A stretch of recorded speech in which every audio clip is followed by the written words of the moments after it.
దేవుని మాట వింటున్నప్పుడు విన్న మాటకు నీ హృదయం తెరవబడాలి కదా. ఒకానొక సమయంలో ఫిలిప్పి పట్టణానికి వెళ్ళినప్పుడు పౌలు గారు వాక్యం చెబుతుంటేనట లూదియా యొక్క హృదయం ఏమైపోయిందట? తెరవబడింది. లూదియా హృదయం తెరవబడింది. తెరవబడినటువంటి ఆమె హృదయం వెంటనే బాప్తిస్మానికి వెళ్ళిపోయింది. నిజంగా యేసుక్రీస్తు నీ హృదయంలో ఉన్నాడా? ఆయన కానీ నిజంగా నీ హృదయంలో ఉంటే నీ మాటలేంటి అలా ఉన్నాయి? ఆయన నీ హృదయంలో నీ చూపేంటి అలా ఉంది?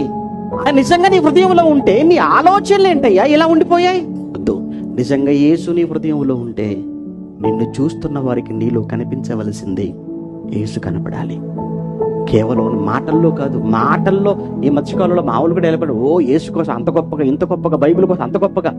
నువ్వు బైబిల్ కోసం యేసు కోసం నువ్వు గొప్పగా చెప్తే యేసు గొప్పడు కాదు, బైబిల్ గొప్పది. ఆల్రెడీ బైబిల్ గొప్పదే, యేసు కూడా గొప్పోడే. ఇప్పుడు నువ్వు బైబిల్ను యేసుక్రీస్తుని ఏదో గొప్ప చేయటం అని కాదు ఇక్కడ. నీ బ్రతుకులో చూపించి యేసు ఎంత గొప్పవాడో అది వదిలేసాం. సువార్త చెప్పటమే కాదు, జీవించడం కూడా ముఖ్యం.